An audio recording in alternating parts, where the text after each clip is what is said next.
You don't know. Manifest happiness. Let's go. Heidi Love in the house, dropping knowledge and facts, uncovering the truth. No need for acting lax. She ain't afraid to speak her mind, breaking through the lies, rising up with love, taking us to new highs. We're living in a world full of secrets and deceit, but Heidi's here to expose, bringing truth to the beast. She's got a message, spreading it far and wide, from addiction to hope. She's on the other side. Ooh, yeah.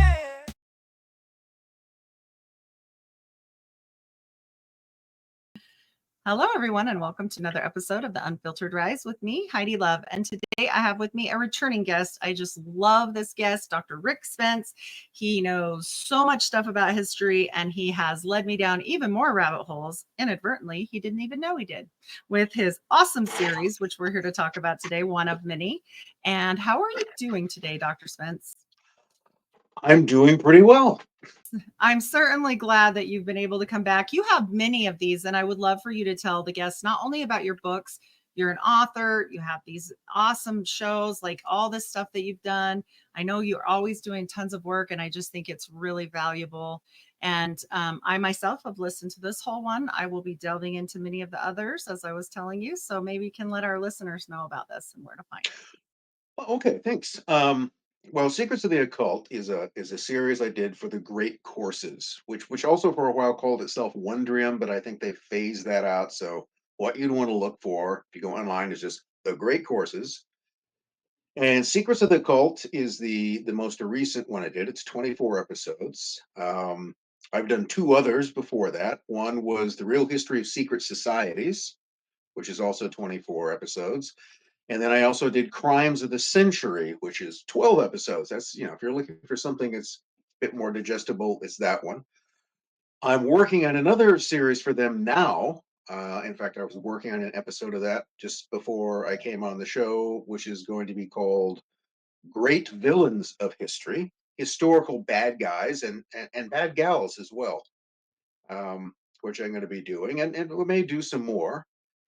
Then a couple of other things for the Great Courses, series that aren't just mine. Secrets of the Occult or any of the others I've mentioned, you're basically, there are more visuals, but there's going to be a lot of me sitting talking, hopefully not too much. But there are others in which I'm sort of an ensemble group, and one of those, I think, is the Secrets of Espionage, which is kind of a crash course in spies. And another one is sort of true crime decoding the evidence, where we look at things like the Black Dahlia murder and other things, and go over those. And those are, I think, are well done as well. Books I've done. I did a book on a Russian. The first book I ever did was on an obscure Russian revolutionary named Boris Savinkov. And there's a book, Boris Savinkov, Renegade on the Left. Don't look for it because it's long ago out of print, and if you find a copy, it'll be $500. And no, I don't get any of that money. It irritates me because that was an academic publication. I never made a penny off of that book, and therefore now, nevertheless, people are selling them for hundreds of dollars. So I guess that's okay. And then I wrote a book on another spy. Spies are kind of my fascination. Sidney Riley, called Trust No One: The Secret World of Sidney Riley. And then probably the thing that, one way or the other, that I'm best known for is a book I did on Aleister Crowley and his connection to intelligence, called Secret Agent 666, Aleister Crowley, British Intelligence and the Occult. And then most recently, I did one called Wall Street and the Russian Revolution, which doesn't, in this case, actually, it involves spies. It does not involve anything occult, but it does involve, it involves banking, and that's pretty occult. And also, if you looked around out there are a whole variety of articles I've written about things often dealing with Russian history, or trying to put together a podcast, because everybody in the world has to have one of those. And the title for it is Strange as It Seems, and hopefully we should have some episodes up for that soon. I will not claim that at present it is the most technically, well done podcast, because we're figuring that out as we go along. But, hopefully the topics will be interesting. I have done, I do lots of interviews. I guess I didn't really, I was recently interviewed by Lex Friedman. I don't know whether that means I really had never heard of him before, but apparently this is a big deal. You know, Elon Musk gets interviewed by this. So that was a we sat down and had like a 5 hour conversation about all kinds of things, and a very interesting one. I mean, if you go onto YouTube and look for me, you can probably find me saying all kinds of things. Sometimes things that I shouldn't have said, but I'll do it anyway. So, on this series, I found it fascinating that not only did you go into the ancient occult, you went clear from like the beginning pretty much to like the future and now. I'll give the floor to you. I find the safest thing to do is to go back to what's the basic definition of the word. Are what does it really mean in some sense, as opposed to what you might think that it means. So, and again, I connect this to the term, when people are thrown on fascist, okay, it's always used as a negative. And I'm not saying it shouldn't be used as a negative, but generally, when people throw that term around, they have no actual idea what they're talking about. So whenever I hear somebody call someone else a fascist, I'll go, well, the thing is that if you actually look at the doctrine of fascism, I then defy you to tell me exactly what it's about because it's gobbledygook. So Mhm. it can kind of mean anything. So a cult often gets used in the same way. And what the way that it's generally used is the cult is often is equated as being diabolical. All right. Okay. You mentioned the word occult, and somewhere there's the devil poking his head up somewhere around here. It's bad, it's evil, it's diabolical. And I say that it can be, but it doesn't have to be. A cult is one of those things. Well, what does it mean? Okay, it means its root is in Latin, like most things, and it means hidden. Something which is occulted is something which is hidden, specifically hidden from sight, something that you cannot see. And I think that actually works pretty well because, broadly speaking, what the occult refers to is a hidden world or the hidden part of the world. So think of it this way: we live in a physical universe. We're surrounded by things, and we humans interact with that universe through our senses. We can see and smell and hear things. We're very visual. We're not so good on the hearing part. That's why we have dogs. They can't see that well, but they smell and hear really well. Well, that actually tells you something right there.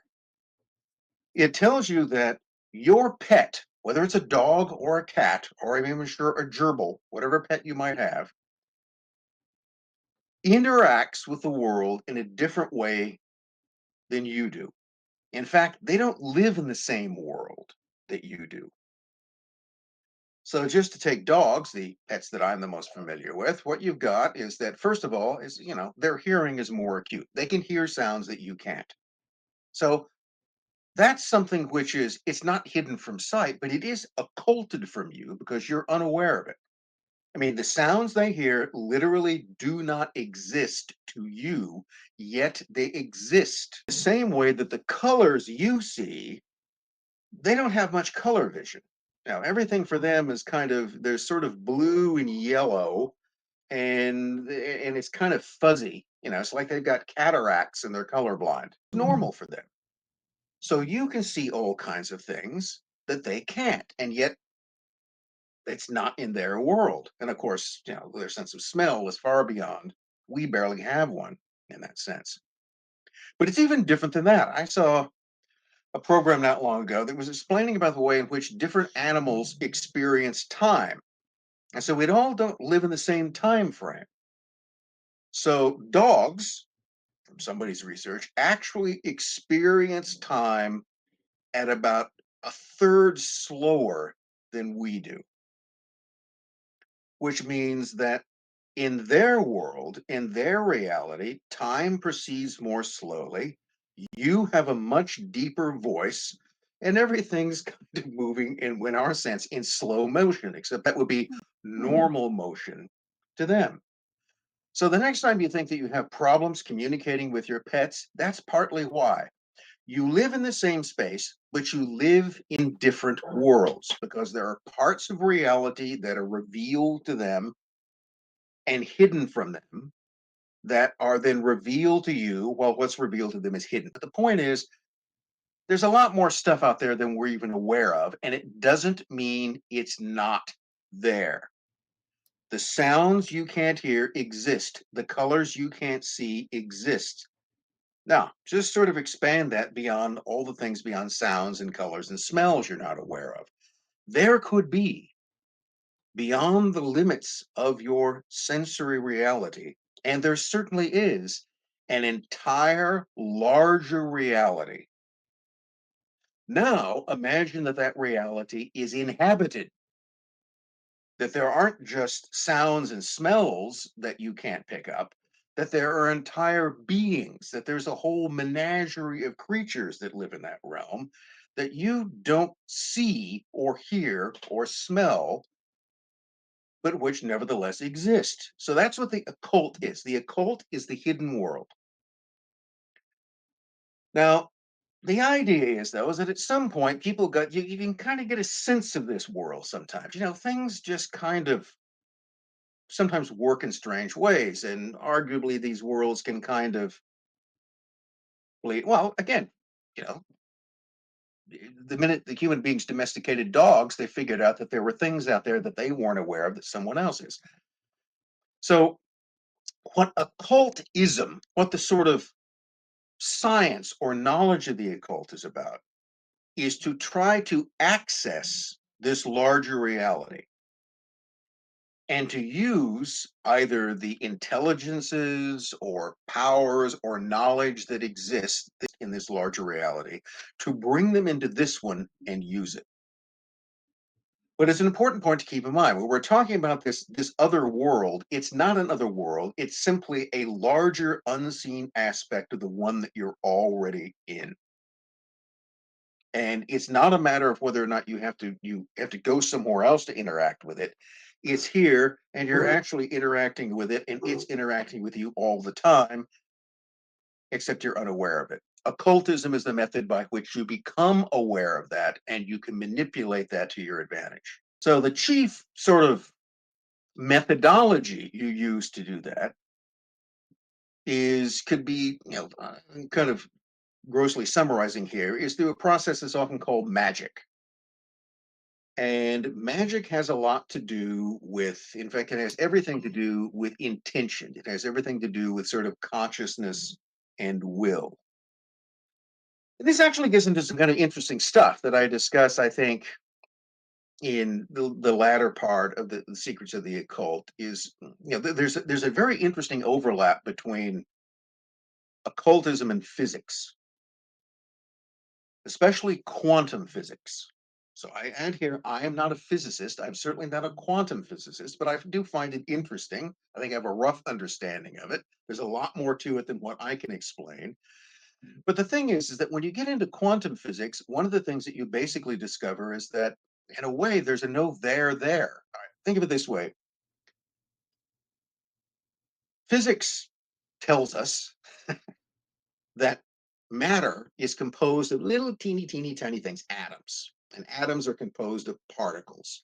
And then there are other types, but they're always finding new particles. It's and the thing about these particles, though, is that it's not clear that these particles, in and of themselves, the particles that eventually compose physical mass, have any mass of their own.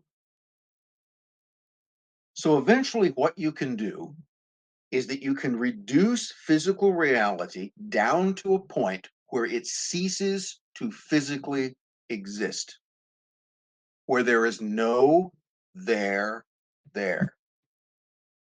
And that's one of the things that quantum physics and general physics tends to confront, that eventually there isn't anything.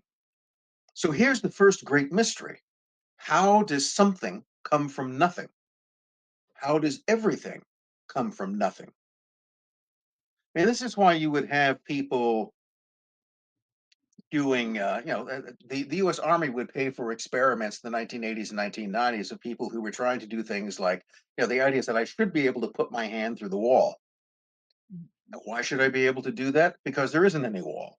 The wall is nothing basic. I mean, even if it's composed of physical atoms, the vast amount of that is simply empty space. Because atoms, if you were to take an atom and blow it up to the size of the nucleus, let's say it was the size of a volleyball, then all the electrons, protons, and other trons orbiting around it would still be like little grains of sand or grains of rice, and they'd be out about a mile. So if you looked at it, you wouldn't see anything. I mean, even the volleyball would be invisible. There's very little there. Somehow, when you link all of these together, you get solid mass. So this is one of the questions. There is no solid mass, and yet we perceive it as solid mass. And this is then connected to an idea which is, a whole realm in and of itself, that in some way reality is connected to consciousness. That things exist because we're conscious of them, and that our very awareness of something, the fact that we pay attention to something, in a way kind of brings it into being. And hence you've got people who argue that, well, reality is a collective hallucination. Einstein, it's something to the effect that physical reality is just an illusion, but a very persistent one. I think sometimes also translated that it's an hallucination, but it's a very persistent one in some way. It's not actually there in the sense that we think it is. Now, those are really spooky ideas. You also get things in quantum physics like bilocation or trilocation, that the same particle can be in two different places at the same time, that in some way particles that were once in contact, once they're separated, are somehow always in contact with each other, no matter how distant they are. Again, Einstein, I think, is the guy who said that quantum physics is spooky action at a distance. That's one of the reasons he didn't really want to go there, because it just got too spooky. If you think that there's no grounding of occultism in anything scientific, there is. And if you look in quantum physics, I think you'll find there was a physicist, Wolfgang Pauli. He did a lot of collaboration with a rather mystical psychoanalyst, Carl Jung. And they found a sort of comparing notes that they were in many ways talking about the same thing. It is a spooky kind of situation. I can tell you a story. I don't know if I relate this in the series or not. There was I became acquainted when I was in grad school with people who were physicists. Okay, and they were in fact theoretical physicists. I knew them through, they were sort of friend of a friend of a friend. So I can't say I ever knew any of them well, and they were kind of odd. Um, but there was one guy who in his office had a statue of the Hindu god Ganesha. That's the thing, it looks like an elephant. And Ganesha, among other things, is the remover of obstacles.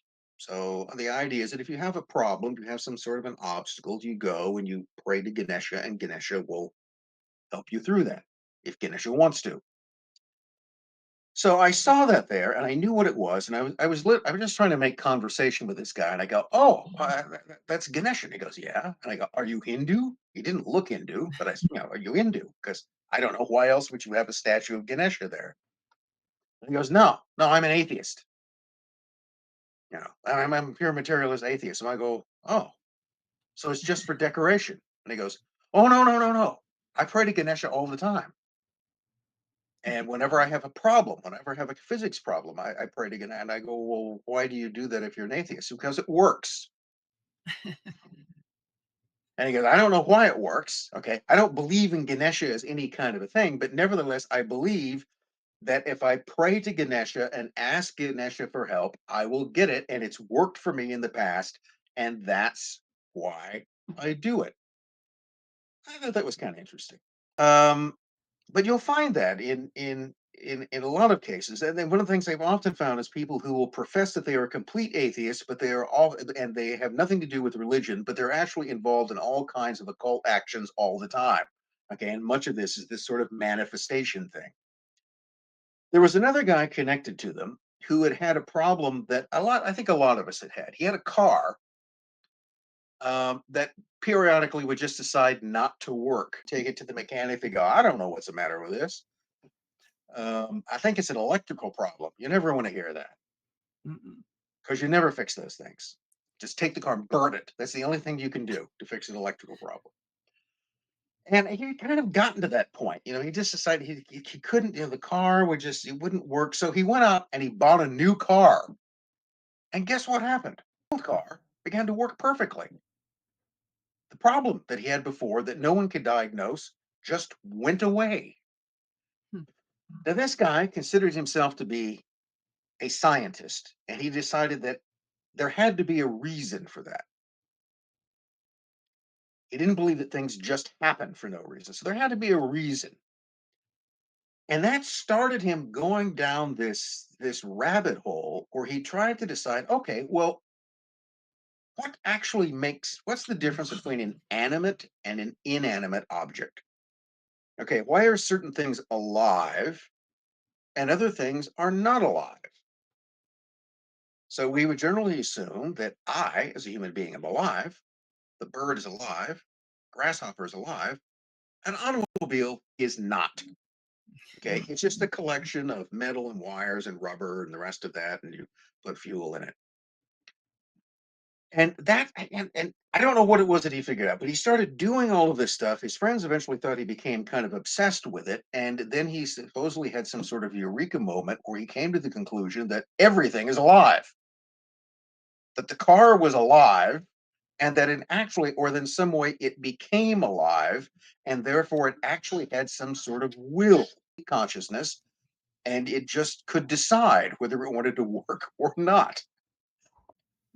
Um, and that just sort of apparently drove this guy off his rails to the point that he took all of the notes that he had and he burned them, quit his position, quit school, and just disappeared. Oh, wow. Supposedly went off, I don't know, to an ashram in India, went out to live in the woods. I don't know, maybe he went and jumped up. But anyway, this realization just blew his mind quite literally. Now, okay, it's easy enough to say that this person has some kind of psychotic break. But of course, explain to me exactly what that is. This is another one of those questions that often you can say that, well, somebody went crazy, somebody went mad, somebody lost their mind. Well, okay, what are the actual mechanics of that? I want to know. But it's an interesting thing that you're treating an illness that you cannot define the cause of. And it's a it's one of those questions. I've run into people who have been diagnosed with mental illness, paranoid schizophrenia. Okay, the first person I ever met who said, "Yeah, I was diagnosed with paranoid schizophrenia," and they go, "But I take pills for that now."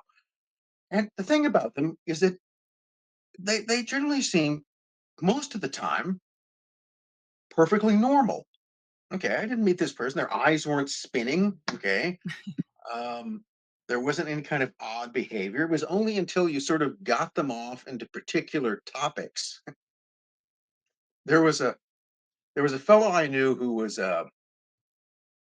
I don't want to give away his name. He was a professor of something at some place. Introduced again him by a friend, and the guy, the fellow whose house it was, says, "Oh, well, my wife might come in. Don't talk to her. Comes in and starts talking to you. Don't talk to her. Don't even look at her. Just pretend that she's not there. Do not interact with her in any way." Well, I never heard that before. I mean, I'm going to go into this person's house and I'm just going to ignore her. So, I tried to do that, but eventually I did start talking to her and she seemed okay at first.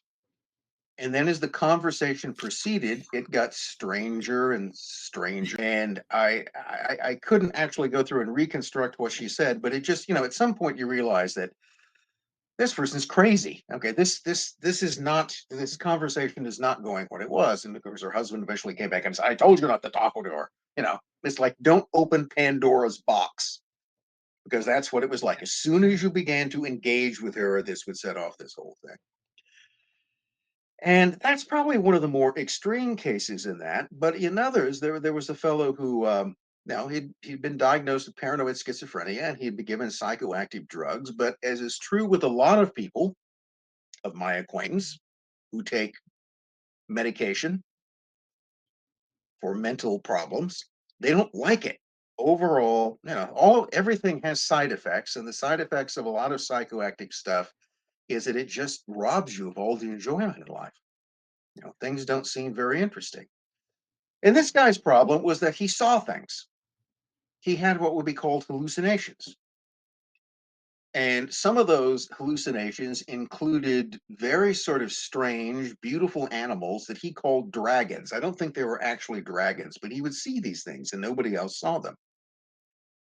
And he eventually just decided that he liked seeing those. Yeah, once you got kind of used to them, they didn't really bother or scare him anymore. And he thought that the world was much more interesting with dragons in it, which I could kind of understand. He just decided he wasn't going to take his meds anymore. So he seemed to, on his own way, have sort of learned as the way to sort of control this. But it was interesting is that here's a guy who's again experiencing reality completely differently than I am. He's seeing all kinds of things that I don't see. Now, simple explanation is he's seeing that because there's something wrong in his brain. Okay, there's some circuits that are misfiring and they're making him see things that aren't there. Or is he seeing things that are there that I can't see? But his idea of this, he goes, whether or not this is just some sort of, crossed wires in my brain, otherwise, he goes, that's my reality.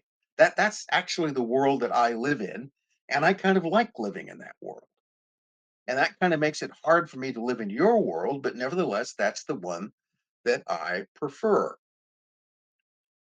So I guess if I could in some way sort of sum up all of this stuff I've been rambling on about, it's that reality is not real in many ways, and it's highly subjective. It depends upon whether you're a paranoid schizophrenic, a supposedly normal person, whatever that is, or a dog.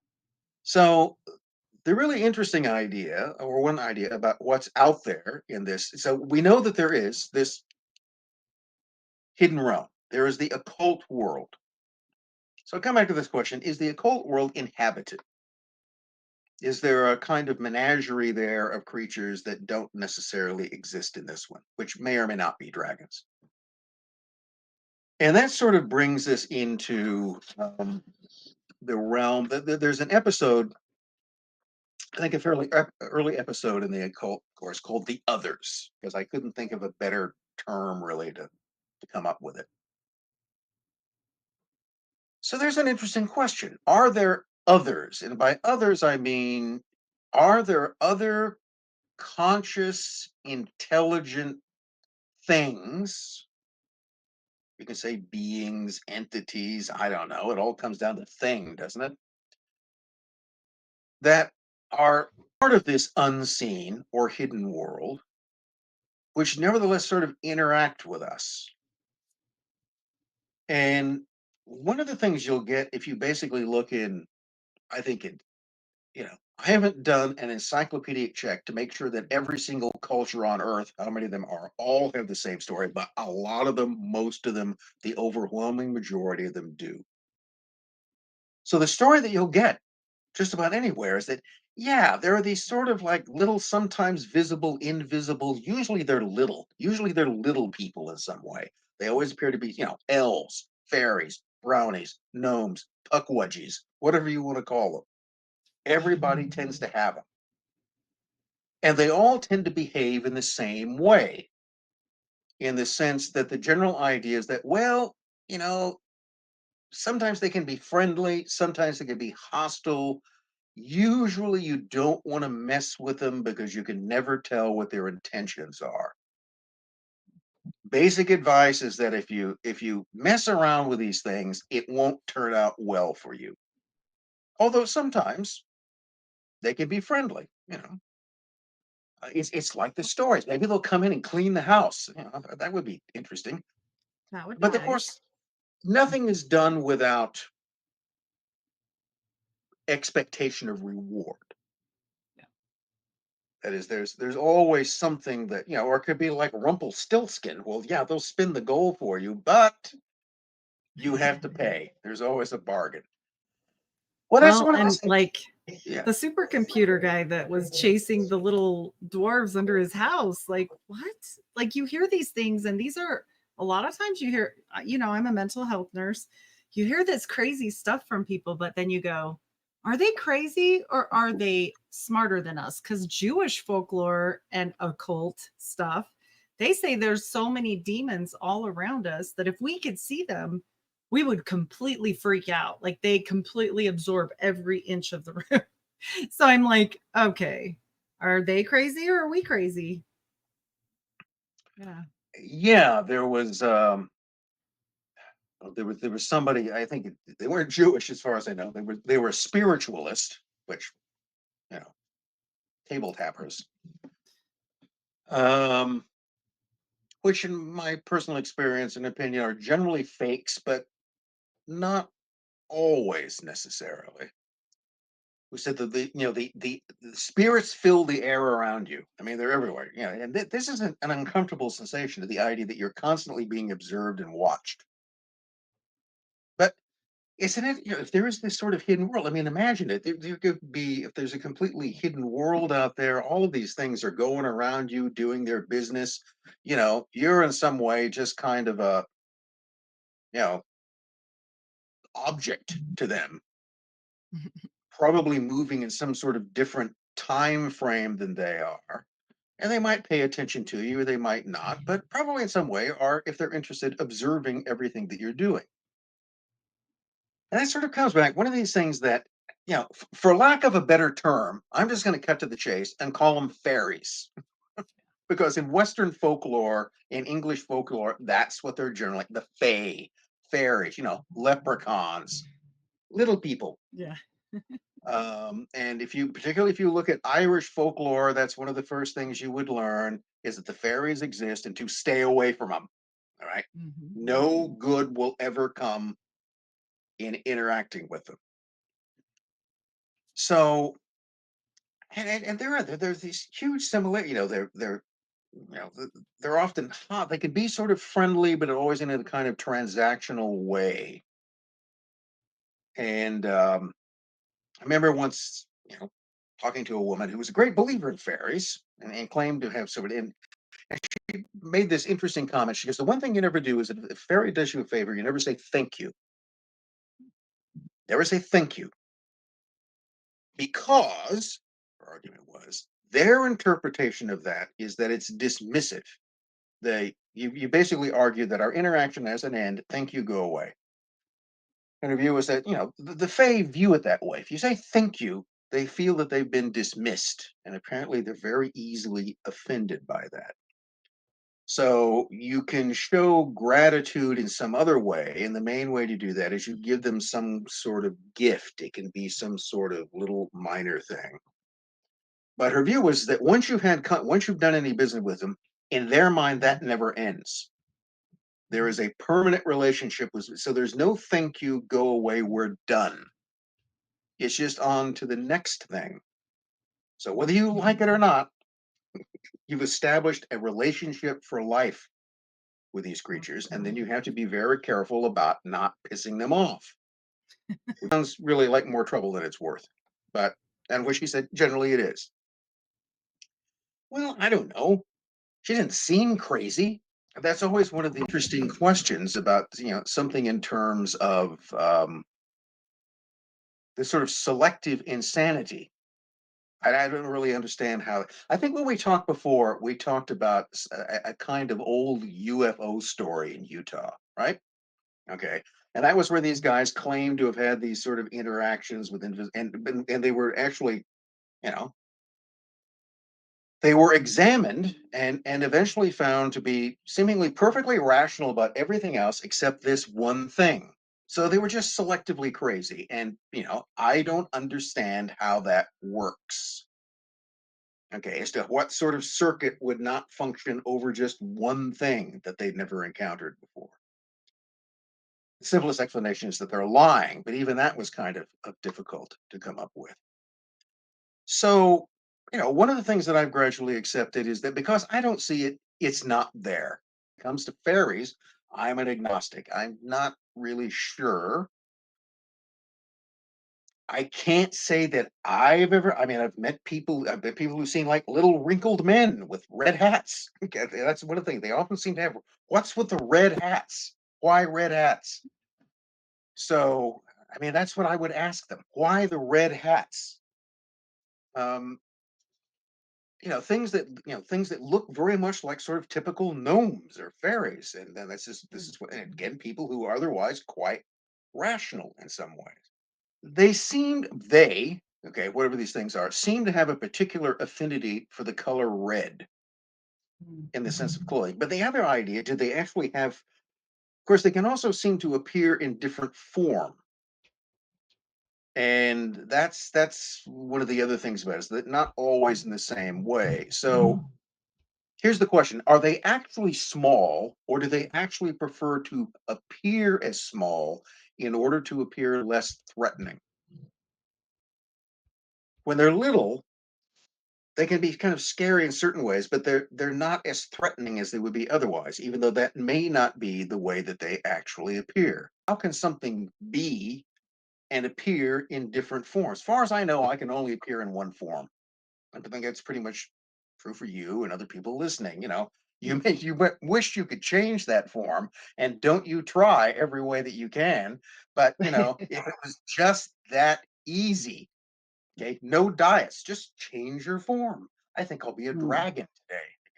Yeah. Well, I don't know how that works either, and yet that seems to be a common thing. One of the things usually that fairies, by any other name, is that they have some ability to sort of mesmerize or hypnotize. I think that would be the if I'm trying to rationalize it, I'd argue that it probably has something to do with what we call hypnotism.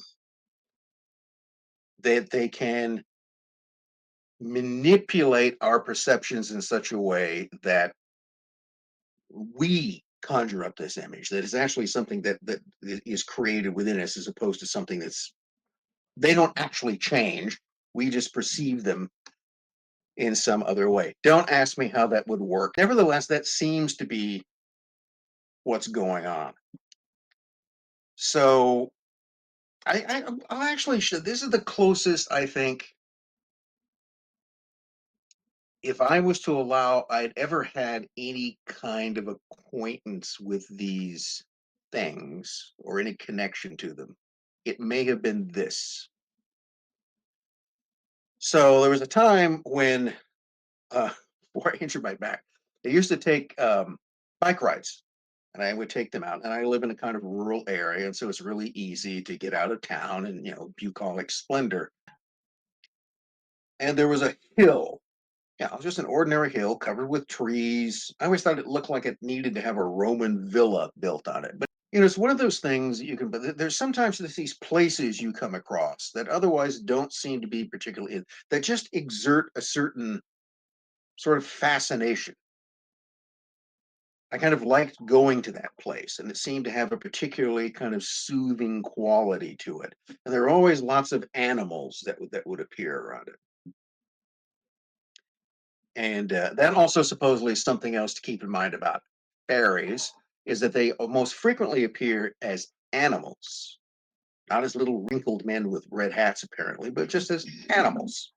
They don't attract much attention that way. So just remember that deer may not be a deer. Or it is. And there were deer around there and other things, but it was just one of these places I would go to, and I would sort of, sometimes I'd take a lunch with me and I'd eat it there. But I would say that the place had a fairly sort of soothing, weirdly fascinating quality to it. And I would then, from a couple of people I'd mentioned, others get the descriptions of, well, there are certain places you can kind of tell where fairies, or whatever you want to call them. And I'm just using that term as a term of convenience, where they are, and you can often get this kind of feeling about the place in some cases because they've kind of noticed you and they're interested in you, and they're sort of, for some reason, they seem to be fascinated by us in some way.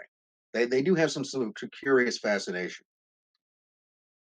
And I thought, oh, well, I don't know, I was always sort of expecting. There's a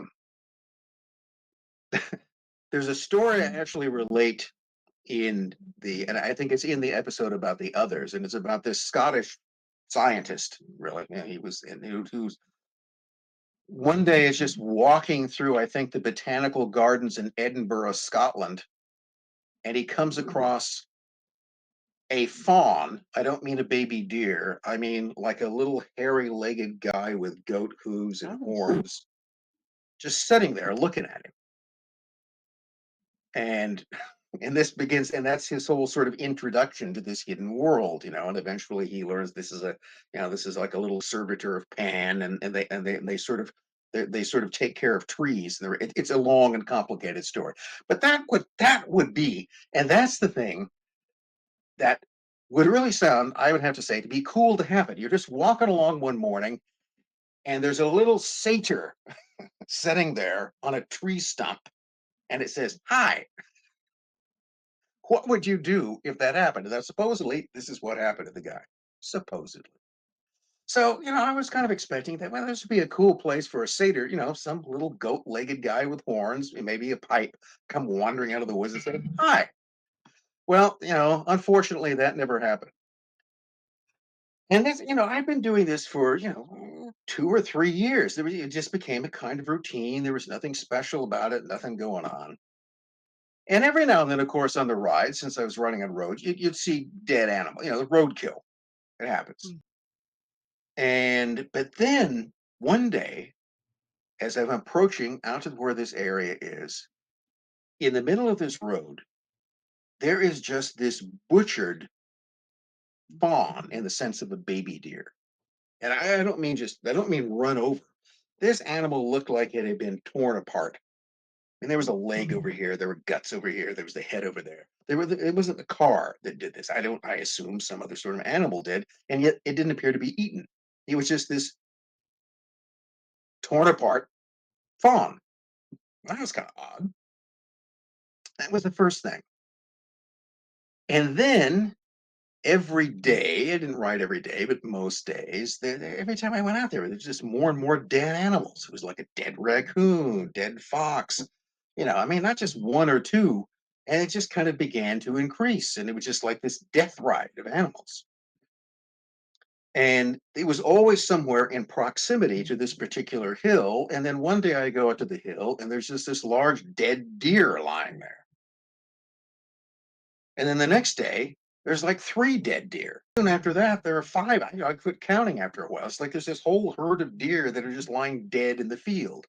And the curious thing about them is they didn't appear to be rotting. They just were dead. They weren't shot. There wasn't any blood or anything. They were just these corpses of deer laying in the field. And then there would be, like this dead badger or something. It would be nearby. And that really became kind of unpleasant. And to the point that I just decided I wasn't going to go there. So I just quit going. But anytime I would go for a ride somewhere else, I would keep coming across dead animals. Anytime I went somewhere, there were dead animals. And then, this all began maybe over a period of about, I don't know, 2, 3 weeks, no longer than a month. And then one of my dogs just up and died. Hmm. I mean, she'd been perfectly healthy on Thursday. She was dead by Sunday. Hmm. So that was curious. And about a month after that, my wife and I went on a trip. And this is a very long story I don't want to go into because I'm sick of telling this story. And on the process of this trip, I almost died in Oh the no. jungle. So And there really was a point where I was fairly convinced that I was going to die. I'm sort of Oh, sitting, wow. you know, this is like in the Amazon, and I'm Oh, going, I would never have thought this, of all the places, well, this is weird, yeah. I was just sort of like, um, and it was a very interesting experience in that way because, I really did at that point just figure that I was a goner and, that I was going to expire here in the Amazon jungle. And I mean, it wasn't funny at the time.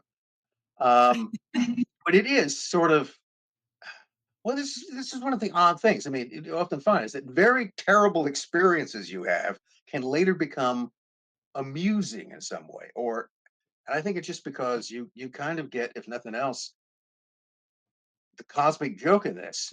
Normality is an illusion. Mm. Everything is illusory in this case, and you never know how it's going to turn out. Well, anyway, I didn't. I'm here talking to you now, and that was okay. But this is the thing that I've wondered since. Was there some sort of why did all of these things happen within a fairly short period of time? Now, one explanation is that there is no explanation. It's just all, coincidental. It's an accident. Okay, don't use the term coincidence because coincidence actually does imply a connection, doesn't it? Because you're saying that these things happen, you just don't know why. An accident just means it's just that, just one of those things, it's just some sort of, random protons flying around and they bump into each other. There's no explanation for it. So that could be the explanation, but I somehow don't think it is. And one of the other things you have to learn to pay attention to in life is intuition. That also may be somehow connected to this larger world. It's the a quote I think before we were recording. I showed you about a quote that I've heard. What I always found useful is that nothing is ever what it seems, except when it's exactly what it seems. Yes. So, Yes. we spend a lot of our time trying to pretend things aren't what they are when otherwise it would be obvious what it is. And I think that in trying to rationalize that experience is no more than an accident, I'm just trying to deny what is there. There's some sort of connect.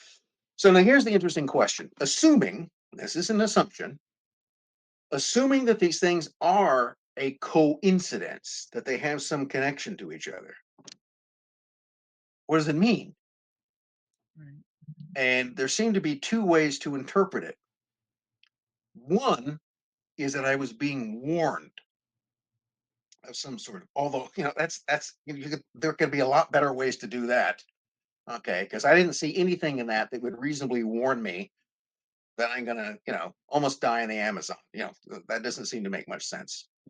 But that there was some sense of, and there was this kind of sense of foreboding that sort of. So one was that it was a warning. The other is that it was a threat, and that I was basically being told to back off. So I don't know, but I think, if there was anything going on there, I don't know whether I was receiving, and this is often the thing with these fairy. You never know exactly what their intentions are. So was this some sort of, again, tip off to be careful? Um, or was it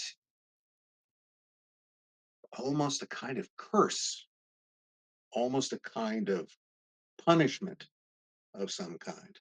And I'm probably reading too much into it, but I don't want to be dismissive about the whole thing. Right. Now, the only reason why we connect this with the others is that later on, I sort of shared these people with the woman I was talking to, and I was thinking, oh yeah, yeah, that's probably what it was. Okay, you didn't know it, but and even they weren't sure what it meant, but that this was their kind of way of dealing with things, and that they can. It's not so much that they can see the future; it's just that they're kind of already there. it's the difference again that you and your dog live in different time frames, and then time is moving more. That they don't experience time in the same way we do, and therefore events that haven't happened to us can be apparent to them from that, if that makes any kind of sense. So Mhm. it's one of those things that kind of intrigues me. A little fawn would come out and sit down and blow the pipe, but then do you really want that to happen? Right. Because they would want something in return. If these things work, like with these channelings, like, okay, if they are out there, like if we do acknowledge that there might be, then I mean, maybe they're just waiting for us to be like, hey, what's up? Hey, I see you, and they're just like a low level whatever. They can tell you whatever they want. Well, there was a yes, they can always tell you whatever they want, and that in there was my the main vehicle of my connection to anything that could roughly be called occult had to do when I was a teenager, and my friends and I started using the Ouija board. And I make various references to those experiences in the course because there's something that I can kind of relate to, and that was simple explanation there is that, well, the person on the other side is moving it, you know. Okay, so the whole thing with the Ouija, I'm sure people probably, if you're not acquainted with a Ouija board, it is a board. It has an alphabet on it, and it's got a little planchette that two people sit and put their hands on, and it moves around and spells things out. So the simple explanation is that the other person is moving it. Uh, I'm a hard sell on most things, which is why I will usually say, even the face of evidence, that I'm an. So the whole story I just told you about the Dan animals, I'm not convinced of that. I just consider that a possibility. I'm not sold on that idea. But I know when I experience, okay, when something actually happens to me, I know that. And I'm not likely, I don't see dragons so far as I know. So if I did, then they would be there. So in my teenage experiences with the Ouija board, the other person on the other side was not pushing it. I wasn't pushing it. The damn thing was spelling these things out. By what physical methods, I do not know, but there was a third thing there. If there were the two of us using it, there was a third, and that was what we called, for lack of a better name, the Ouija, which is kind of a stupid name if you think about it. Now, it has to have some name. What do you want to call it? Myron? Bob? Susie? Okay, so and that's what it would answer to. So we were dealing with some sort of, would explain some sort of spirit. And I would say that one of the lessons I came away from that is that it could be, or other spirits that you encounter through the Ouija board, quite truthful. You would be given, in some cases, accurate information, but you would just as often be given inaccurate information. And this was one of the things that would be admitted. Yeah, I can lie to you anytime I want to. It really kind of depends upon how it amuses me to do this. And it was often fairly obvious as to what kind of topics it was interested in going into, because we were teenage boys and we were asking all. I mean, we pretty much got over asking about teenage girls pretty quick, and we had notebooks full of this stuff, and I wish I had those. Often there would be two people using this. There would be another person who would just be writing this stuff down, and it was just about all kinds of stuff, anything we could think of. Life on other planets. There you go. I want to go into that. So, and if it was interested in the topic, it would just, the thing would just fly around and it would go into it. On the other hand, if you started asking about things like girls or something else, it very quickly got bored with it and would start giving you bullshit answers, to the point that you could tell it was giving you bullshit answers. And that was all to get you onto something else. This wasn't entirely innocent, however. As time went on, there was more and more sort of, edging you in a particular direction. Won't take you too much guesswork to figure out what that direction was. Suffice to say, and this was a process that went on over the process of a couple of years, things got progressively weirder and darker to the point that eventually, by the end, we were all, well, mostly scared off of the whole thing. And I could probably give you the incident, which I believe I mentioned in the course, that changed the whole thing for us. It was kind of fun and games up to a certain point. And this actually did involve a teenage girl, which none of us, it was just someone that we knew. And we were asking about her, and it said, oh, she's going to lose her head soon. And we didn't really think about anything more than that. We thought, she was going to, go off her rocker, something of that kind. Not long after that, that is a matter of probably no more than a couple of weeks, she was the victim of a very horrific car incident in which she was decapitated. And then we knew exactly what it was talking about. And that was, well, creepy. First of all, the way in which it predicted this, and that wasn't an accident. All right. It was very clear what it was that that meant from that perspective. And almost the kind of slightly amused way in which it was put forward. From that point on, things sort of increased. We became less and less comfortable with what was going on. But there were a number of rather odd experiences connected with that. And there's some of them that I would never talk about that in a public forum because one, you wouldn't believe me, and I wouldn't believe me either if I wasn't there. And I just don't really want to go there. Weird. And it came down to the whole thing of kind of, for lack of better, I hate to use the term sort of physical manifestations, but I guess that's sort of what they were, to be honest about it. It's not feedbacking now. Okay, so on the practitioner end of things, that was where I was going to go next. Is then are those the people that see it and have less fear or I don't know, and they just embrace it full heartedly, and then we end up in a weird place, right? Like maybe what's the difference between us and them? Well, I think a lot of the ways in which these things, spirits, what do you want to call them, can manipulate is through fear. Also sort of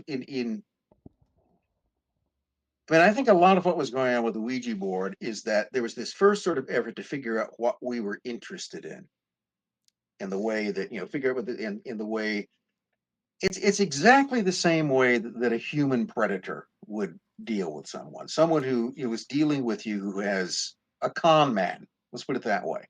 Someone who is eventually planning on robbing you or defrauding you in some way. But to do that, they initially have to sort of earn your trust, and they'll try to figure out what you're interested in. And one of the things, what sort of things please you and what sort of things scare you. If somebody can figure that out, they have a great advantage over you. So, arguably, part of the thing that you would have to do, I mean, Aleister Crowley would certainly argue that in dealing with these things, you have to be very circumspect, but you don't really show fear. You have to be able to control. You have to sort of be able to turn the tables on them in some way. And this is one of the things, it's something like goetic magic, where you're conjuring something up. You're summoning or in some way interacting with these creatures. There's a good term, creature.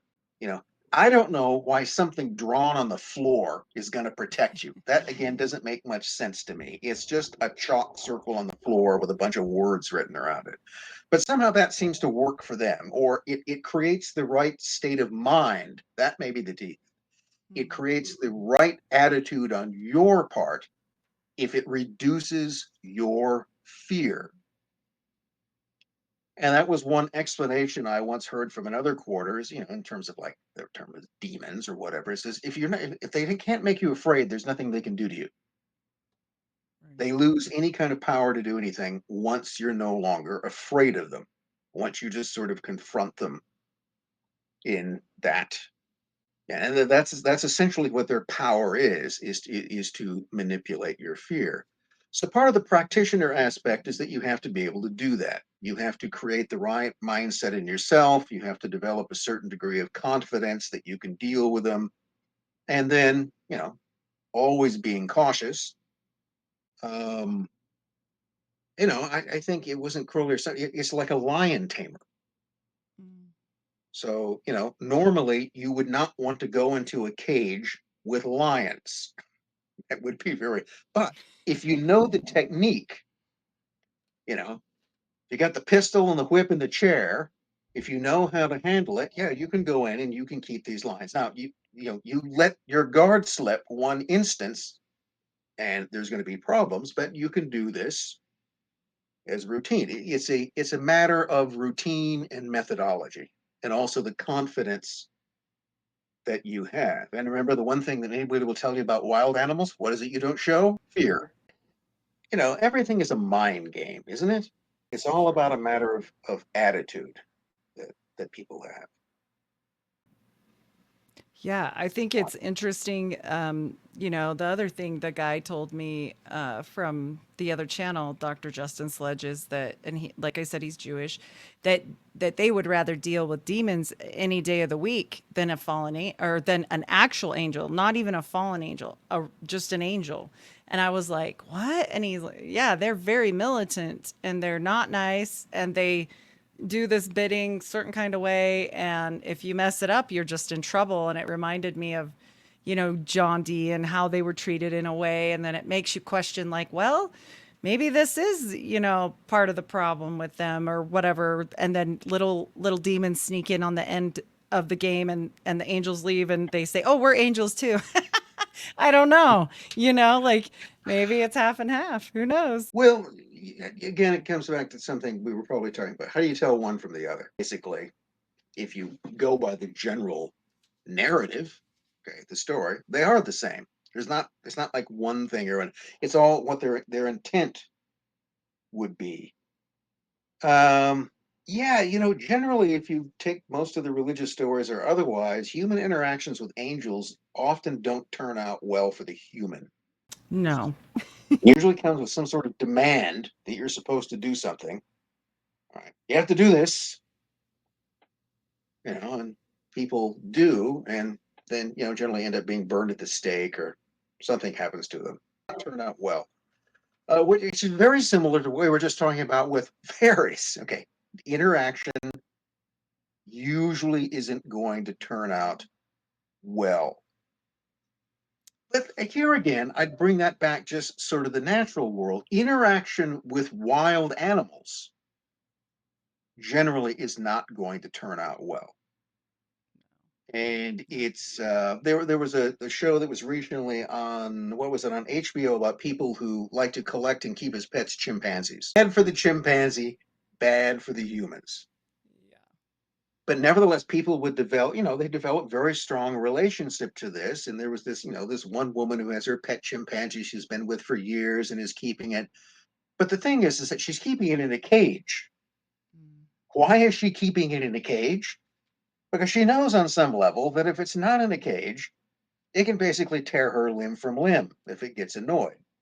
She would insist, of course, that it loves her and it would never do that. But you still have it in a cage because on some level, nothing is what it seems except when it's exactly what it seems. So interaction in nature, another classic example of that, there's a documentary by Werner Herzog called Grizzly Man. You ever seen that? Mm-mm. It's about this guy, a guy who believed that he could sort of have an empathic connection to grizzly bears. And he goes to Alaska and he lives with the bears and he thinks he's protecting them and they're his friends and the rest of it. And of course, what happens to him? He ends up being killed and eaten by a bear, Oh, which you kind of see coming. mm-hmm. I think that the guy who made Herzog put it pretty well, is that this guy, his name is Timothy Treadwell, is that he could acquaint with nature, but the one thing that he could never sort of wrap his head around was predation. That is, that he would see them, gobble salmon like there was no tomorrow, and he'd see them fight with each other, and he'd find evidence of male bears killing and eating cubs, but he couldn't quite figure out that these are actually large carnivorous animals that would basically see him as food if they were hungry. And that was his fatal mistake. So when we talk about, the dangers of dealing with creatures in the other world, remember the danger, there's always, it's generally not going to work out that well. And it was, again, on the sort of bear motif, there are also people who will feed and, as they see it, befriend bears. Okay, they will put out food for them. Mother bear and her cubs will come to the house, and they will. That in the end is going to kill the bears and possibly you. Yeah. Yep. This is just my little warning. All you're going to do is desensitize them from being around people, make them associate people with food, and in the end, you will have all of them killed. They might eat you in the process, because that's what they do. So there's always this danger of interaction. And the other thing you could add to this is that in the case of something like fairies or demons or whatever, you're not only adding the sort of wild animal component, also making them very intelligent, which makes them even more dangerous in that regard. My simple advice would be don't. So there you go. I find one of your stories in there extremely interesting, knowing my background in Mormonism. Mercario Timon's story Yes. about the rock and this El Dragon Rojo book. I was like, what? I had to rewind it twice and listen to that chapter because I was like, this sounds real familiar. It's a story about a murder that occurred in Oakland, San Francisco Bay Area, California, middle of 1920, I think 1926. Macario Timon was from Spain. He'd lived in Cuba for a while, and then eventually he settled there. He was a minor bootlegger. This was during the Prohibition. I think he made wine, but he was also a treasure hunter. And he was one of these people who, like, Joseph Smith, used magical talismans and incantations and spells to try to find treasure. A piedra imán, which was it's a kind of lodestone. It's nothing. It's magnetic rock, but these are things you can buy them, and this was to sort of help him. The whole idea basically is that it would become the kind of abode for a spirit, and that spirit would, it's like a genie in a bottle. That's where that whole story comes from, of creating these little things for spirits to inhabit, and then they would help him find treasure. Well, he ends up murdered, in a kind of ritualistic fashion. He's got his throat cut, and he's facing in a certain direction, and the police don't know quite. But this was a big deal in the San Francisco papers for a while, and it created this whole sort of satanic panic that suddenly there's some sort of satanic cult which is murdering people. It's only one guy. And he had in his possession a grimoire, which is a sort of recipe book. There are several things, the Greater and Lesser Key of Solomon. He had one which is the Red Dragon, El Dragón Rojo. Since he spoke Spanish, he had a Spanish version of it. But it just tells you the different sort of demons that you're dealing with, and how to conjure them to get what you want, and the sort of deals that you have to make. And the case itself, fizzled out of, nothing was ever found. They never found anybody. There was some, they thought they were going to track down the cult, but which never did. And was there a cult? Again, everything just kind of, he was, if nothing else, a kind of solitary practitioner of what would be called treasure hunting folk magic. That may have been what got him killed. On the other hand, it could have been that he cheated somebody, in what, talking about manufacturing and a drug deal gone bad. It could have been that. It doesn't have to be that his whole sort of occult activities led to his demise, but they could have. But these things will sort of crop up from time to time. And then the other interesting thing I wanted to ask about, and I mentioned off camera, was the Memphis Rite, or the Egyptian Freemasonry. And you had quite a lot on there of this and these ancient Hermetic, type Freemasonries. And this is really fascinating to me because it infiltrates everywhere. We kind of talked about that. Like it starts tumbling into clear up to Nazis, like where you don't think it will be. I mean, you wouldn't think that certain things would end up there, or pieces of it, or fractions. It's all divided 100,000 times in so many different branches that I can't even keep track anymore. But this one I found really interesting. So the Egyptian rites. Well, again, as I think we were talking earlier, or may have talked about before, Freemasonry isn't a copyrighted thing. Nobody owns the rights to that name. Anybody can call themselves Freemasons. I mean, you and I could form something we would call the Freemasonic. Let's just make up a name. I don't know, the Freemasonic Order of the Shining Trapsahedron. That's just what people do. They make up names, and no other Masons could sue us because they don't actually own the rights. They could argue, you're not our kind of Mason. You're not part of our lodge. We think that you're nuts and we're not going to pay any attention to what you do. But they couldn't stop you from using the name. So Freemasonry refers to, well, first of all, I want to go into the whole history of the thing because we don't have a month. Um, it's a it refers to it's a kind of mimicry of associations of people who would be builders, but they don't actually build anything. So as I said, the one thing that you can be sure never goes on at a Masonic lodge meeting is people stacking bricks. Okay, nobody goes there you don't go there to learn how to be a Mason in a practical sense, which always raises the question, well, what's it all about? What are we doing here? Well, the usual answer you get from modern American Freemasons is that, well, it's all about fellowship and character. It's about taking good men and making them better men. It's about self-realization and self-improvement.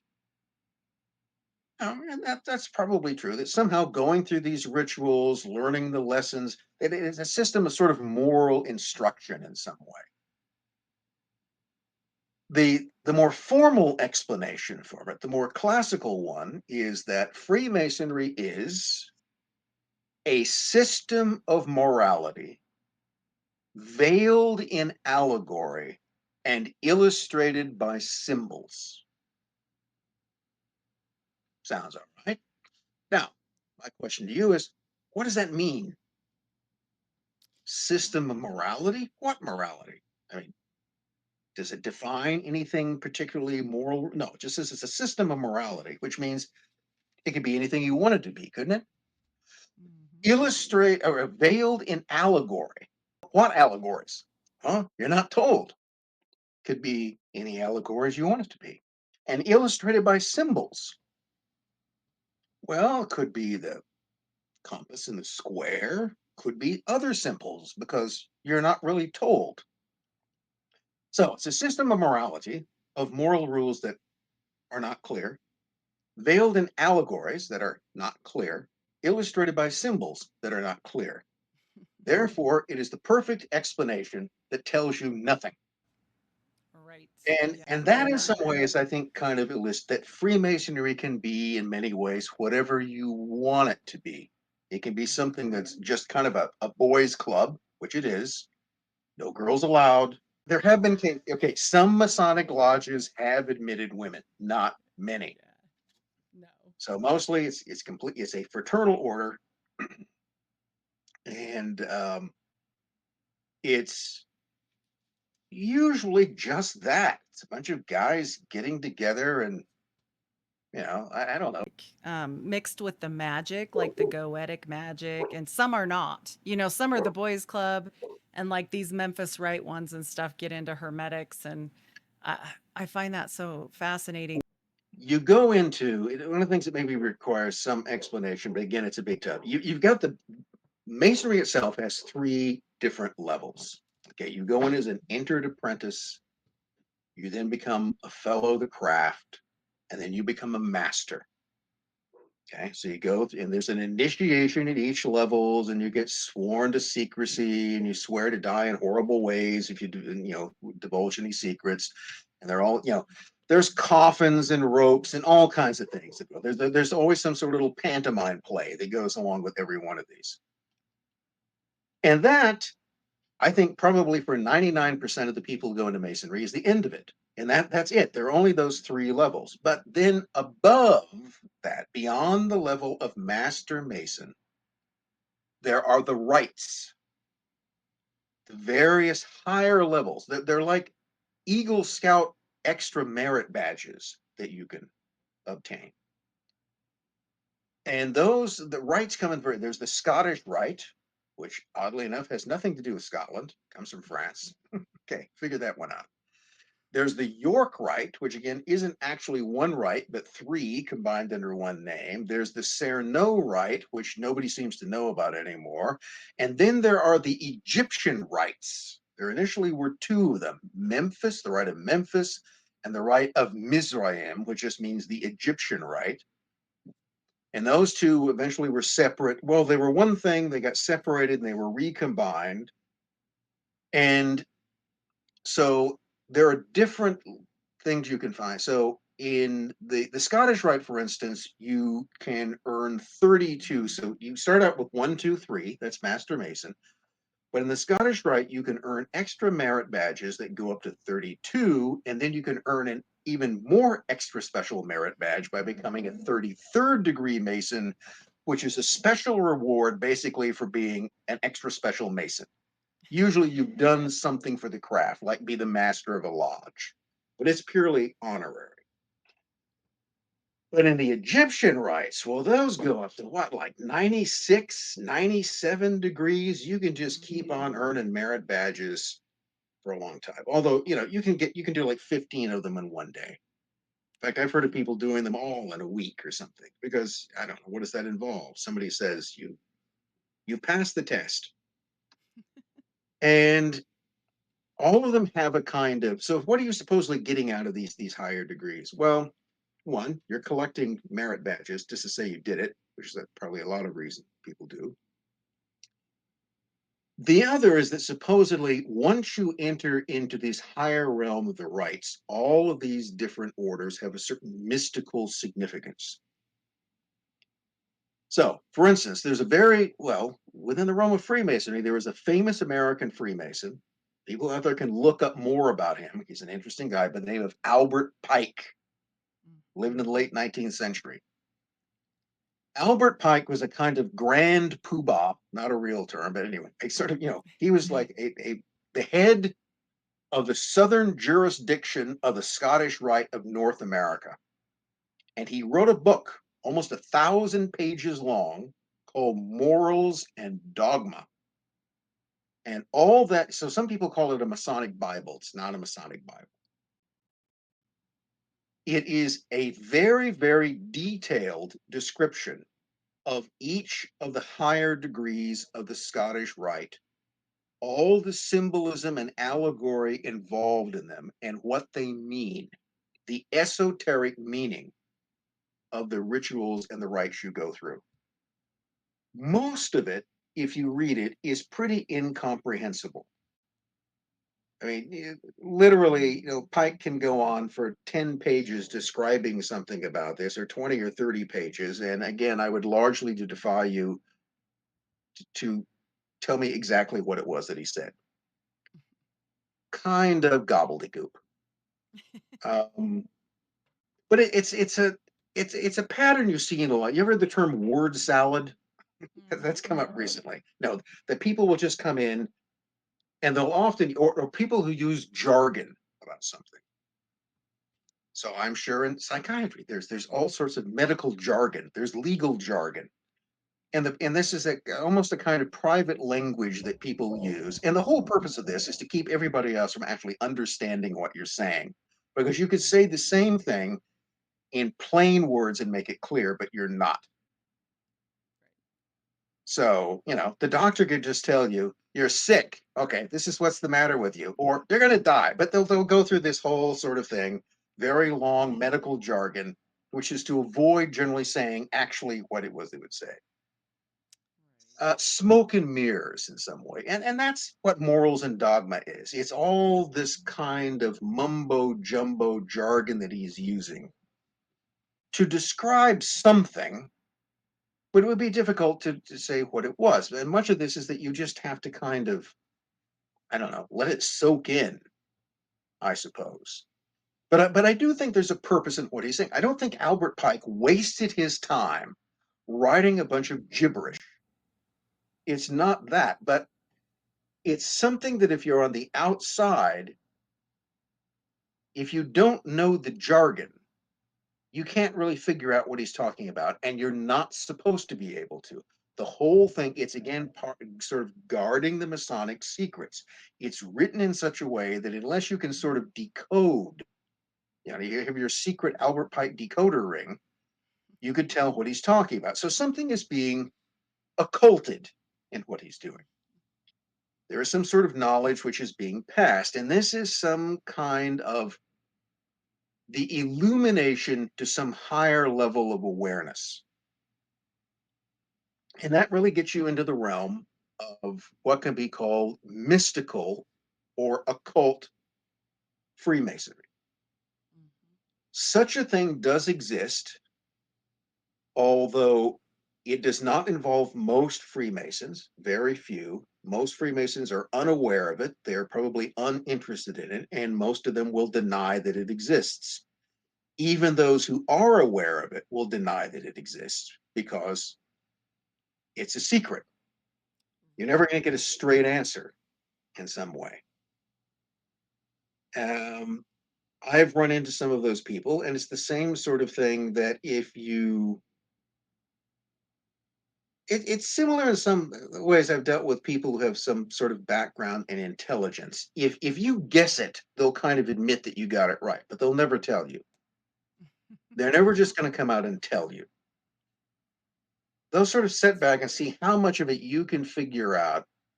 And then they'll sort of say, well, that could be, or you might be right about that, or you're on to something there. They'll never actually tell you that, oh, yeah, that's right. So, you might be on to something. But you never know whether that's honest or whether they're actually trying to mislead you. Are they just, better term, are they blowing smoke up your ass? So that's something they do as well. And you always have to, there again, I would warn you should take an agnostic approach. It might be true, might not be true, especially when you don't know the source. But esoteric Freemasonry, mystical Freemasonry, or as it's sometimes called, Masonic sorcery, is a thing, and it is practiced by some, not many, but by some people.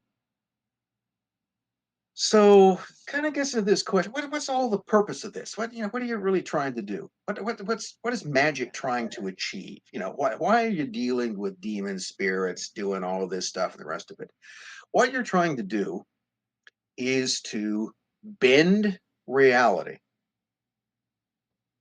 Because as we were talking about earlier, reality is what?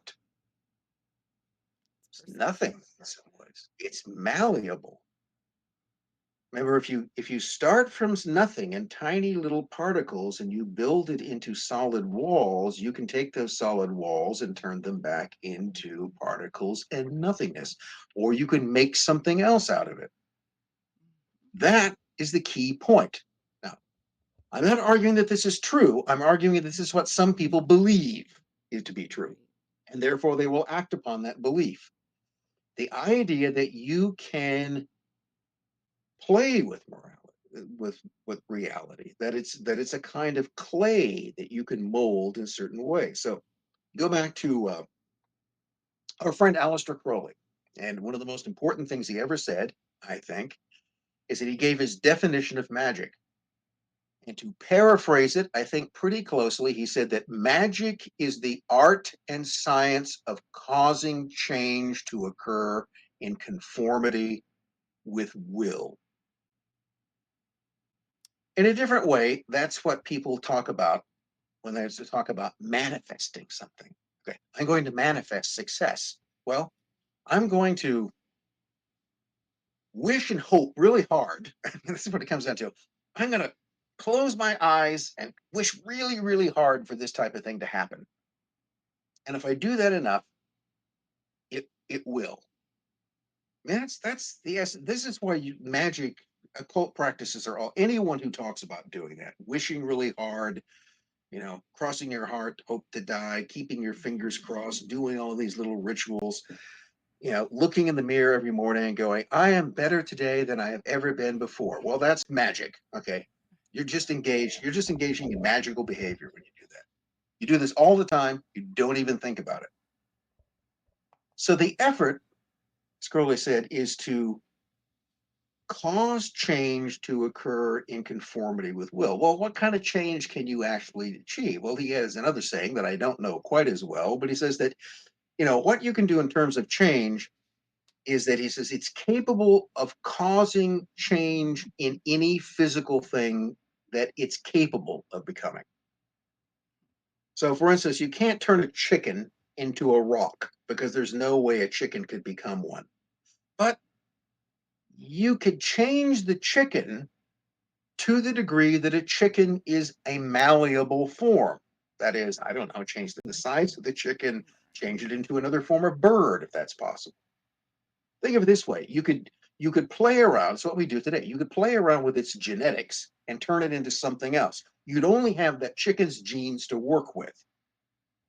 So if you're trying to modify the chicken, you would just rearrange what is already there. That's basically what he was talking about. If you're going to try to change a rock, which I don't know why you would want to do that, you would just sort of rearrange things that are already there. So that would be a way of modifying things, but it really comes down into, I think the best way I ever heard somebody put it is that what you're trying to do in magical manifestation is you're trying to tilt the luck plane. So imagine that the luck plane is perfectly level. Okay, so the normal situation is that everything is perfectly level. But if you could just, you got a marble in the middle of it, and the marble's not going to go anywhere if it's perfectly level. But if you could just tilt that plane just 1 degree, just 1/100th of a degree, eventually the marble is going to roll off. Doesn't matter what the tilt is, it will roll off the instant that there is any variation between one side of the luck plane or it's just how long it will take. So it might roll off immediately. It might take 20 years for it to get to the edge. I don't know, but it will do it. And that's the way that you can manipulate these things. And if you've ever wondered what it is that people get together and hold rituals and spells and create animal sacrifices and everything to do, it's all to tilt the luck plane. It's to turn reality in their favor. And imagine what you can do with it. I mean, just imagine if you believed you could do that, what would happen? Because the ability to cause change to occur in conformity with will, to tilt the luck plane, is to control the course of everything, potentially. Your life, the whole world, if you can do it. And if anybody ever found the technique to do that, one, they would use it. Two, they would keep it secret. They would never reveal that. So that's essentially what occultism, roughly in a very broad sense, seeks to do. It's not trying to turn lead into gold. That's a parlor trick. And furthermore, you can't do it because lead can't become gold. It can only become lead. But they're sort of close together. Turning lead into gold was a trick that alchemists used in order to get people to give them money. And then they would fake it. comes down to the question of what is the ultimate goal of alchemy? What is the great work, the magnum opus that all alchemists aspire to? It was not to turn, and I should explain here that alchemy is the magic of things. It's the magic of the physical world and of turning one thing into it's chemistry. You ever had a chemistry class? All right. I never learned anything in mine, but nevertheless, what I did learn is that if you can take two things and you can mix them together and you can make something else, or you can make something explode. But what chemistry is that it's always taking different chemicals to create other things. You're changing them because within those chemicals there is the capacity to become something else. It's Crowleyan magic. All modern chemistry is alchemy without magical intent.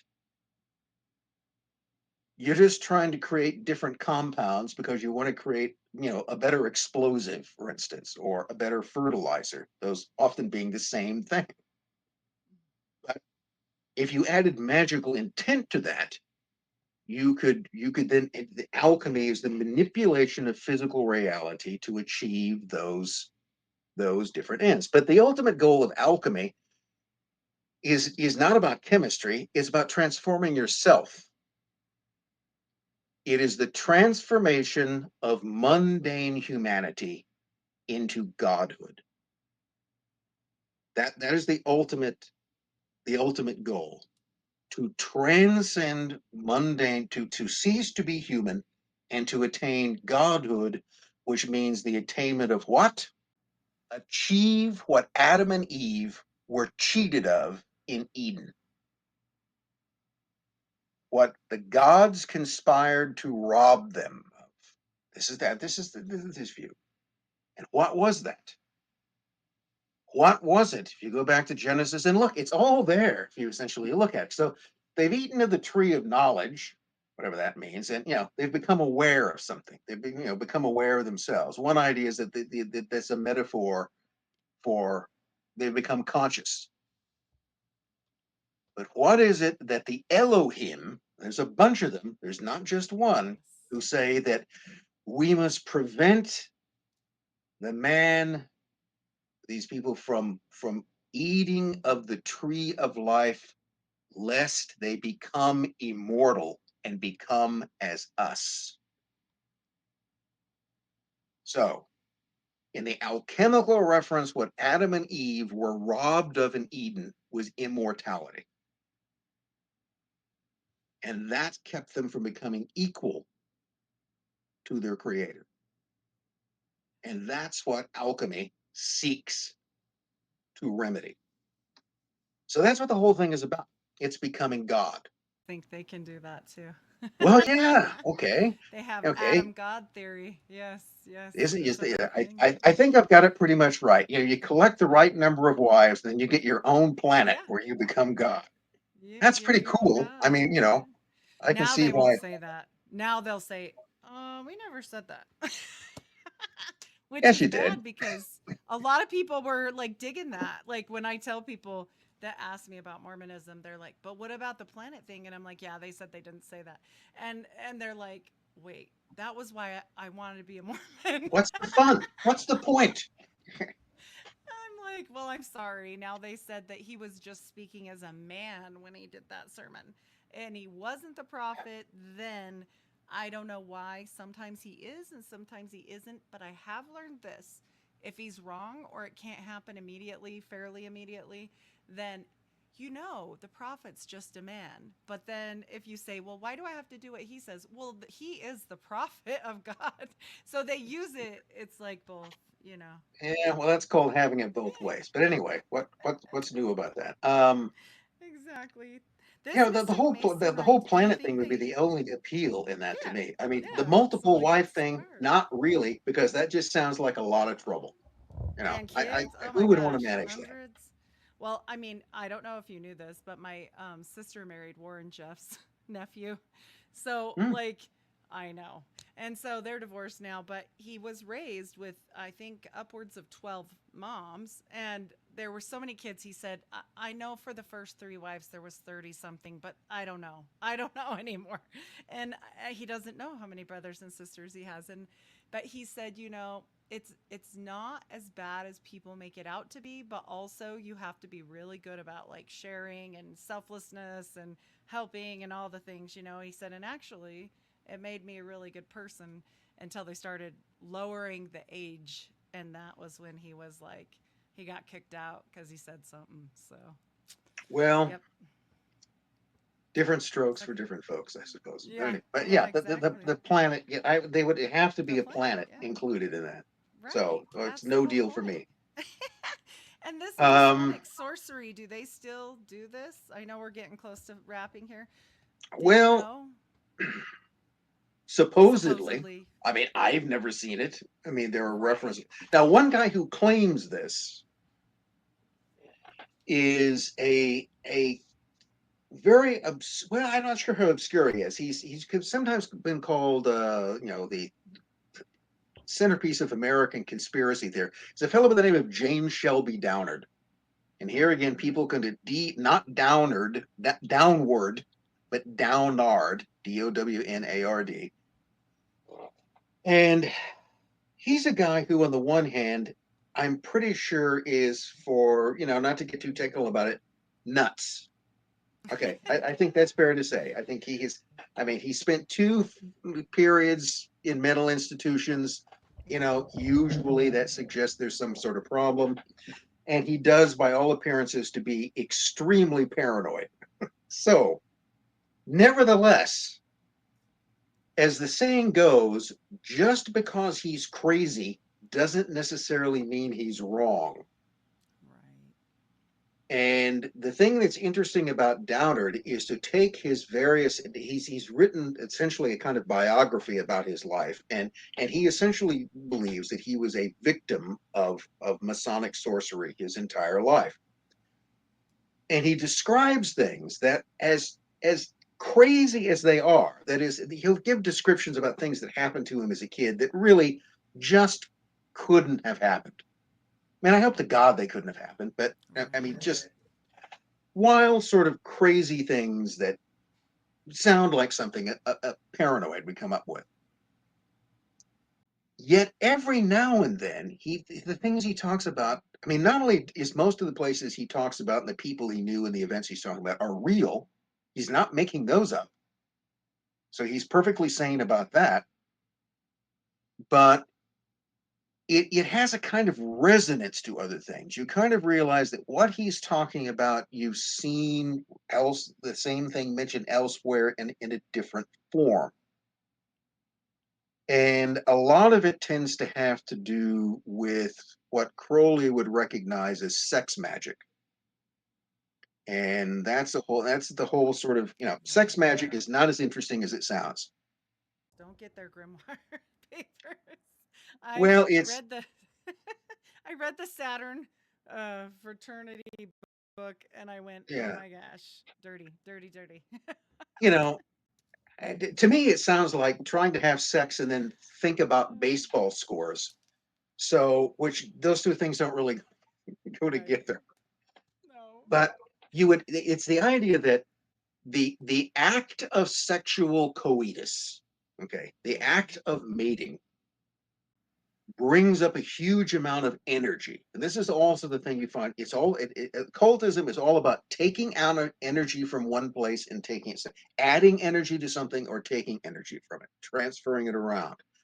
So sex raises a huge amount of energy, and the idea is then to focus that energy to accomplish some other thing. And the more people you can involve in this, hence an orgy is usually involved, or it can simply be one person, and becomes this kind of sexual frenzy which is created, but it's all for the purposes of creating and focusing energy to a particular end. It's a lot of work, or at least I've never tried this, and I'm not sure I would want to. It doesn't sound like a lot of fun. Okay, you could have fun orgies. This is not a fun orgy. But that is part of it. So a lot of the stuff that's described as Masonic sorcery seems to revolve around that. And again, I would add, I'm not insisting any of this actually works. I've never seen it work, but people believe it does, and they do it. Okay, that's the point. It isn't whether or not it works, it's whether or not do people think that it works, and they do it, and they do. Yes. Yeah, it's so hard to get through to people because the one guy that scammed everybody, I can't remember right off the top of my head, but he was all about the Masons being demonic and blah blah blah, and he did this whole big scam on the Catholic Church, and Oh, Leo I don't know. Yeah. Taxel. Yeah, Yes, Taxel. And and so that's what you'll he's get talking these, about. yeah, you'll get these people that will say, oh, he was just a big fat liar. But then also, like you said, if people believe it, it resurfaces every few decades, right? Forever since him. And that's a really long time ago. So, like, it doesn't matter because these other societies have grabbed onto it at whatever phase it was in, made it their own, and they still do the things. So it's like we can't just say, well, that's bullshit, you know, because it might not be anymore, right? We don't know if it works, but they do it. So, I mean, I don't know. Well, I don't know how to I get guess into it's this. like the atheist physicist said about praying to a statue of Ganesha. Yeah. If it works, he'll keep doing Yep. it. But to do that, you would have to try. Yep. So, Yep. are you Yeah. willing to do that? There you go. Not me. Not me. No, I'm happy without all my 96 degrees and all this mess. It sounds like Eh, a lot. Yeah. But I am fascinated about how things evolve from where they evolve. That the history of things is far more fascinating than taking it through, I think, for me anyways. But yeah, which is why I like talking to you. So, yeah, you're all about history and you sure know a lot. And once again, I appreciate you coming on so much. This has been absolutely well, thank you. fascinating. I love your stuff that you've done. You guys got to go check these out. They're really good. All the links will be in the show notes, and I just think they're really worthwhile. Like, and they're not boring. Even the long ones, like where you were worried about them being long, I was flying through them because they're very interesting. So, that's my critique. So, All right. Well, thank you yeah, very much. I'm absolutely. glad you enjoyed them. I hope other people do. So, no matter how much you learn, whether it's about occultism or anything else, you'll learn that there's more that you need to learn. You will never get to the end of it. But to me, that's what keeps it interesting. Otherwise, it would get boring really fast. Yep. I especially with magic and Freemasonry and the occult. Those three things, if you if you think you figured it out, you think again. It's a lot. Yep. um yeah, it's wild ride. So I'm with you. I'm on for the ride, but I'll stay in the ride. I'm not getting off to Hmm. go do the things. I Watch, can't. Yeah. Yeah. I'm observe. good. Exactly. That's a better place for me. So, one more time, let everybody know where to find you. Well, I wish I could say I had some big fancy website. Not yet. Maybe it will come along. Again, you can find a lot of other interviews that I've done, other things on YouTube. I don't know how they get out there. You can go to the great courses and look for my courses, which are available there. They come in different formats. Oh, the other place you can find, I'm sure, Secrets of the Occult and Real History of Secret Societies is if you have a subscription to Amazon Prime and you go through it, you will find that you can either, for a little fee, subscribe to the great courses and watch all of them, or you can even find episodes for free. Once again, I appreciate you for coming on. Well, Loving your stuff. I appreciate you having me, and it's been fun. Yes. So much fun. Thanks again, and we'll do it another time. Okay. Bye. All right. Bye bye.